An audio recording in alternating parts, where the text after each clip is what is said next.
நல்ல இனிப்பாக இருக்கும் இந்த பழம், தேன் மாதிரி இருக்கும்னு சொல்லுவீங்க நம்ம ஐயாவில். மற்றது இந்த மாம்பழம் பார்த்தீங்கன்னா விலையும் கூட தான். உண்மையாங்கள் ஒரு மரத்திலேயே 100க்கு மேலே மாம்பழம் காய்ச்சி அவடத்தையும் பேக் கட்டியிருந்த நாங்கள். வணக்கம் உறவுகளே, இன்றைக்கு பார்த்தீங்கன்னா ஒரு அருமையான சமையல் காணொலி ஒன்று தான். இன்றைக்கு நாங்கள் என்ன சமைக்க போகிறோம்னு பார்த்தீங்கன்னா, நாங்கள் புட்டு மவிச்சு அதோட சேர்த்து எங்களோட வீட்டில் வாய்ச்ச மாமரத்தில் பிடிங்கினா மாம்பழத்தையும் சேர்த்து தான் சாப்பிட போகிறோம். இன்றைக்கு பார்த்தீங்கன்னா நாங்கள் மாவு திரிச்சு கொண்டு வந்து வறுத்து அதில் தான் புட்டை வைக்க போகிறோம். இந்த அரிசி மாவில் புட்டை வச்சா பார்த்தீங்கன்னா நல்ல வாசமாகவும் இருக்கும், டேஸ்டாகவும் இருக்கும். அப்போ இந்த புட்டு மவிச்சு மாம்பழம் சேர்த்து சாப்பிட்றது தான் இந்த காணொலியில் நீங்கள் பார்க்க போகிறீங்க. வாங்கப்படியே காணொலிக்குள்ளே போகலாம். நாங்கள் நல்ல பச்சை அரிசி ஊற விட்டு மில்லில் திரிச்சு கொண்டு வந்து வச்சுருக்கிறோம். இதை நாங்கள் இப்போ வறுத்தெடுத்து தான் புட்டை வைக்க போகிறோம். இப்போ வறுப்போம். நாங்கள் சட்டி சூடாகிட்டுது, சட்டியில் போட்டு வறுக்க போகிறோம். கொஞ்சம் கொஞ்சமாக தான் சட்டியில் சேர்த்து வறுக்க வேணும். ஒரே இதை நாங்கள் போட்டு கிண்டினோம்னா அதை கட்டி கட்டியாக வந்துடும். நாங்கள் இப்படி கொஞ்சம் கொஞ்சமாக சேர்த்து வறுத்தா கட்டிக்காக வரும். அது கட்டி வரது கூடாது, சின்ன சின்ன கட்டி கொஞ்சம் தான் வரும். நாங்கள் கொஞ்சம் கொஞ்சமாக சேர்த்து வறுப்போம்.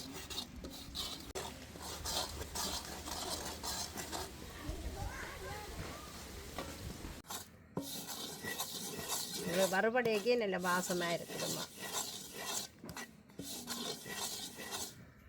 இது கொஞ்சம் மினக்கேடு தான்மா வறுத்தெடுக்கிறது, ஆனால் புட்டு டேஸ்ட்டாக இருக்கும். இதில் புட்டு இடியப்பம் செய்ய நல்ல ஒரு வாசமாயும் இருக்கும். எங்களுக்கு வறுபட்டுட்டுது. வறுபட்டு பார்த்தா இப்படி தொட்டு பார்த்தா தெரியும், இந்த ஒட்டாதங்களுக்கு சுரசுரப்பாக இருக்கும்.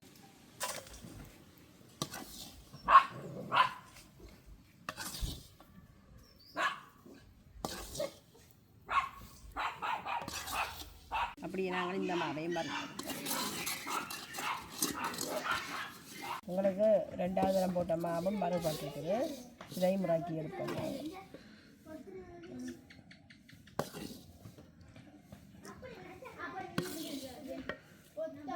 நான் 2 சுண்டு வறுத்தமாக எடுத்துருக்கிறேன். அதுக்கு தேவையான அளவு தூளுப்பு சேர்த்துக்கொள்கிறேன். இது நான் சுடு தண்ணி தான் எடுத்துருக்கிறேன். சுடு தண்ணி தான் விட்டு குழைக்க வேணும், சுட சுட விட்டு குழைக்க வேணும். கையால் நாங்கள் குழைக்க இல்லாதானே ஒரு ஏதாவது அகப்படாமல் ஏதாவது ஒன்று வச்சு கிண்டினால் தான் சரி.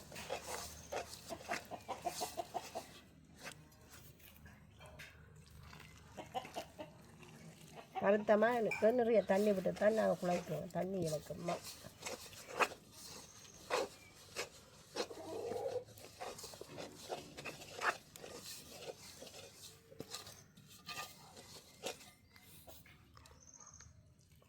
ഒരു ജോക്ക് ഇതാനും ഒരു ജോക്ക് തണ്ണി കൊണ്ട് വന്നതാണ്. அப்போ பல கிண்டி எடுத்துட்டேன். எல்லாம் தண்ணியில் எல்லாம் கிண்டி மிக்ஸ் பண்ணி ஆச்சுது. நான் இனி கொத்தி எடுக்க போகிறேன். சின்ன சின்ன கட்டியாக கொத்தி எடுக்க போகிறேன். இப்படி நாங்கள் கொத்தேக்கில் இப்படி மட்டமான விளிம்புள்ள டம்ளரெல்லாம் கொத்த வேணும்.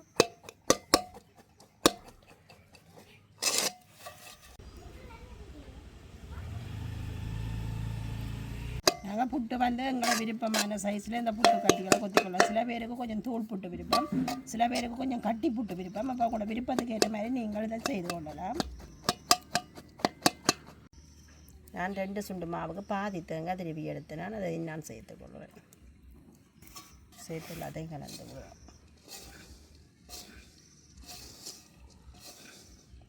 உங்களுக்கு நீ அவிச்செடுத்தா சரி. அரிசி மாப்புட்டு உங்களுக்கு செய்கிறது லேஸ். இந்த கோதுமை மாண்டை 2 தரம் அவிக்கணும். இது ஒரு கால் அவிச்சாலே சரி. நான் அப்படியே நீத்துப்பட்டியில் எடுத்து அவிக்க போகிறேன்.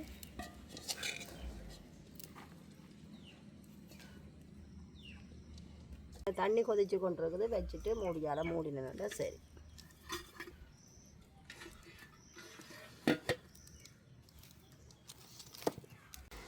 அப்போ திறந்து பார்ப்போம். உங்களுக்கு புட்டு அவிஞ்சிடுது. இப்படி தட்டினா அங்கே ஜம் பண்ணி வரும். நான் இறக்கி எடுக்க போகிறேன்.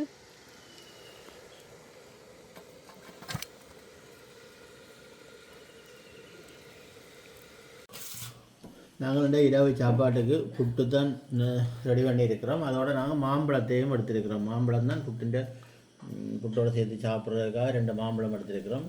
இது வந்து எங்களோட வீட்டு தோட்டத்திலேருந்து எடுக்கப்பட்டது. வீட்டு தோட்ட மரத்திலேருந்து எங்களுக்கு எடுக்கப்பட்ட மாம்பழம் தான். இந்த மாம்பழத்தை நாங்கள் இப்போ சீவி வெட்டி எடுப்போம்.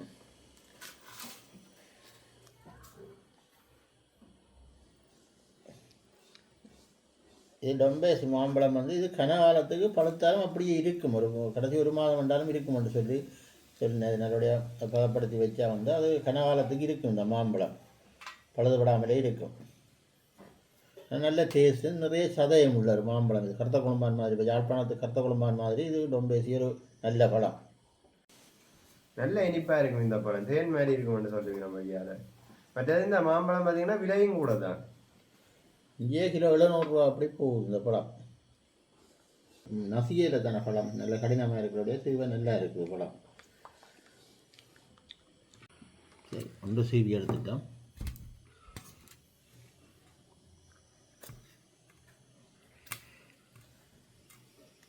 இதுக்கு இந்த மாம்பழத்துக்கு வந்து பேக் இருக்குது, சின்ன பருவத்திலே வந்து பேக் போடுவோம். பேக் போட்டால் அப்படி அப்பல் காய் மாதிரி நல்ல நிறத்து நல்ல நீட்டாக இருக்கும் பழம். பூச்சி தாக்கங்கள் இருக்காது. மற்றது எந்த எந்த விலங்குகளோட தாக்கம் இல்லாமல் நல்ல நீட்டான பழமாக இருக்கும். அப்பல் பழம் மாதிரி நல்லா இருக்கும், பார்க்க மஞ்சளாக இருக்கும். இப்படி பேக் கட்டாமல் இருந்தோம்னா அப்படி கருப்பு கருப்பாக இருக்கும். அந்த பூச்சி தாக்கங்களால் வந்து இந்த தோலும் பழுதுபட்டுரும். வேறு மாம்பழம் இல்லை அந்த நீண்ட காலத்துக்கு இருக்க மாட்டேங்குது. அப்போ பேக்கை இது கட்டாயம் கட்டித்தான் இந்த மாம்பழத்தை நாங்கள் பாதுகாத்து எடுக்கணும். நல்ல வாசமாக இருக்குது இப்போ இந்த மாம்பழம் பிடித்தது. மாம்பழத்தை நல்லா நாங்கள் சீவி எடுத்துட்டோம். எங்களுக்கு கழுவி எடுப்போம். மேலே வந்து இந்த பால் தன்மையில் என்ன இருக்கும் தானே, அதால் நீட்டாக கழுவி எடுப்போம். இதை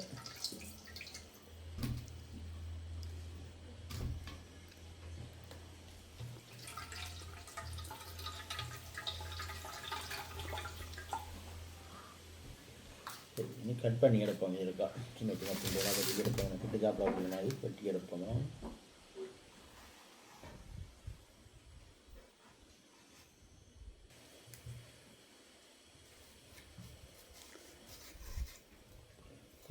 இந்த மாம்பழம் தும்பு இல்லாத மாம்பழம், உள்ளுக்கெல்லாம் தும்பு இல்லை, சதை தான் இருக்கும். அவ்வளோ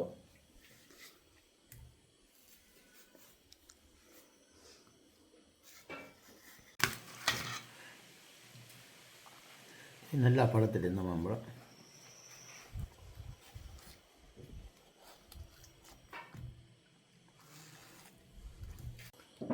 இப்போ நாங்கள் நல்லபடியாக புட்டு மாவிச்சு மாம்பழம் நல்லபடியாக வெட்டி எடுத்துட்டோம். இதை நாங்கள் எல்லாரும் சேர்ந்து சாப்பிட்டு பார்ப்போம் எப்படி இருக்கணும். மாம்பழம் புட்டு பண்ணுறது ஒரு தனி டேஸ்ட்டாக இருக்கும். இதை நாங்கள் எல்லாரும் சேர்ந்து சாப்பிட்டு பார்ப்போம் எப்படி இருக்கணும். மாம்பழம் புட்டு பண்ணுறது ஒரு தனி டேஸ்ட்டாக இருக்கும். இப்போ சாப்பிட்டு பார்ப்போம். எல்லாரும் புட்டை போடுவோம். நாங்கள் புட்டு மாம்பழம் சாப்பிட்டு கனனா மாம்பழங்கள் இப்படி நல்ல பழம் கிடைக்கிறே இல்லை.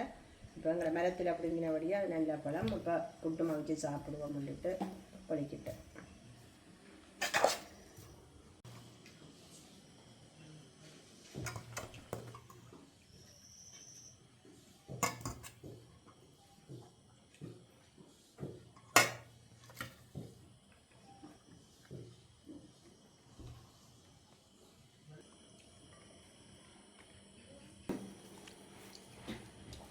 இந்த நைட் சாப்பாடு புட்டும் மாம்பழம் தான். நல்லா தான் இருக்குது புட்டும் மாம்பழம் சாப்பிட. சுட சுட புட்டும் இருக்குது. நல்ல பழத்த மாம்பழம், நல்ல இனிப்பாக அரிசி மாம்பழம். அதுவும் அரிசி மாவு புட்டும் மாம்பழம் தனி சுவை. அதான் நான் நினைச்ச அரிசி திரிச்சு வறுத்துறேன். அதில் நல்ல வாசமும் இருக்கும் புட்டில். மாம்பழத்தோட சாப்பிட நல்லா இருக்கும் நினைச்சு திரிச்சு வறுத்ததுக்கு தான் புட்டு அரைச்சினேன். பிடிக்காத சாப்பாடுலாம் கொஞ்சம் குறைவு தானே எங்களுக்கு.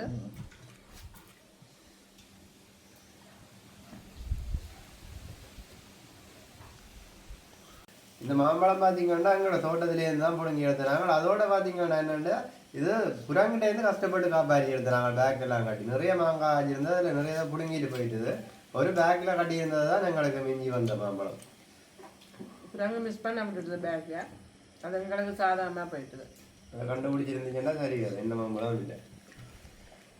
ஆனால் மாம்பழம் மட்டும் இல்லை, எல்லா பயிரையும் வந்து இந்த குரங்கின்ற தாக்கம் நிறைய நடந்தோண்டான் இருக்குது. அதுலேருந்து பாதுகாக்கிறன்றது மேற்கியான கஷ்டமாக இருக்குது. பொருளாதாரம் வந்து இப்படியே பாதிக்கப்பட்டு கொண்டு போகுது. என்னென்னா குரங்கு காட்டு விலங்குகளான தாக்கங்கள். ஒன்று ஒரு பக்கத்தால் யானை, ஒரு பக்கத்தால் குரங்கு, ஒரு பக்கத்தால் சிறுவன், அப்படியே சரியான ஒரு விவசாயிகளை வந்து டெய்லியில் நம்ம தாக்கி கொண்டு இருக்கிற ஒரு மிருகங்களாக இருக்குது. அதுக்குள்ளே இருந்து தான் நாங்கள் இப்படியான பயிர்களை வந்து பாதுகாத்து அதை எங்களோட உணவு தேவைக்காக நாங்கள் பயன்படுத்தி கொண்டு இருக்கிறோம். ஒரு மாம்பழம் எடுத்தது எவ்வளவு சந்தோஷமா இருக்கு. எல்லாம் மாங்காயம் எடுத்திருந்தா அவ்வளவு சந்தோஷப்பட்டிருக்கோம். உண்மையாங்க ஒரு மரத்திலேயே 100க்கு மேலே மாம்பழம் காய்ச்சி அவ்வளோத்தையும் பேக் கட்டியிருந்தோம் நாங்கள். ஆனால் அவ்வளோ பேக்கையும் வந்து பிடுங்கி கீழே போட்டு மாங்காய் சாப்பிடல, பேக்கோடு சேர்த்து பிடுங்கி ஒரு நாள் இல்லையன்றோன்னா பிடுங்கி போட்டு போனது. அதுக்கே இருந்து பாதுகாத்து எடுக்கப்பட்டது தான் இந்த 2 மாம்பழம். அதை நாங்கள் சந்தோஷமாக தான் சாப்பிட்றோம். ஒரு மாங்காய் இருந்தாலும் 2 மாங்காய் இருந்தாலும் எங்கட மாம்பழத்தில் காய்ச்சது நல்ல புட்டு மாம்பழம் நல்லா தான் இருக்குது. அப்போ இதோட இந்த காணொலியை முடிச்சுக்கொள்கிறோம். பாய்.